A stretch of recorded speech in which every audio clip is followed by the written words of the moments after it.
விஜய் வந்து பரந்தூர் சென்று அங்க கூடிய மக்களை சந்திச்சிருக்காரு. விமான நிலையத்தை வந்து கடுமையான பதிவு பண்ணியிருக்காரு. வேற இடத்துல வந்து விமான நிலையத்தை எப்ப சொல்றாரு? 910 நாட்கள் மக்கள் போராடுறாங்களாம். 910வது நாள் இவர் போறாராம். பரந்தூருக்கு பறந்து போனாரா? நான் கேட்கிறேன், மறந்து போனாரா? இதுவரைக்கும் மறந்து போன பரந்தூருக்கு திடீரென்று பறந்து போனார்னா என்ன அர்த்தம்? சினிமால நடிக்கும் போது பரந்தூர்ல நம்ம காதுலே விழாது, டேக் மட்டும்தான் போகும். இப்ப டேக் ஆஃப் ஆகணும். சினிமால நடிக்கும் போது டேக் மட்டும்தான் கேட்கும். பரந்தூர்ல மக்கள் ஓலம் போட்டுட்டு இருப்பாங்க, அப்பெல்லாம் கேட்கவே கேட்காது. அங்க முடிச்சிட்டு இங்க டேக் ஆஃப் ஆகணும்னு இங்க ஒரு டேக் ஆஃபுக்காக அங்க போயிட வேண்டியது. என்னப்பா இது? இது வந்து மாநில அரசு தேர்வு செய்து கொடுத்த இடம்.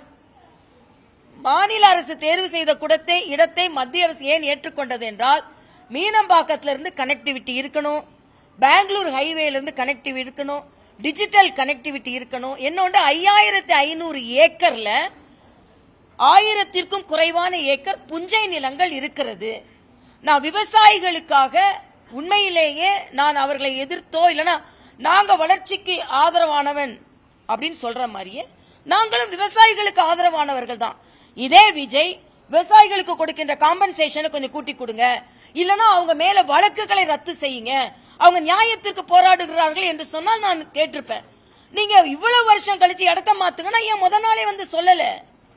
இன்னொரு இடம் இருந்தா சொல்லுங்க. இப்ப இவ்வளவு பண்ணி நிலம் கையகப்படுத்த ஆரம்பித்த பின்பு நான் பரந்தூருக்கு வருவேன் என்றால் அது பொதுநலமா சுயநலமா என்று நீங்கள் புரிந்து கொள்ளுங்கள் என்பது எனது கருத்து.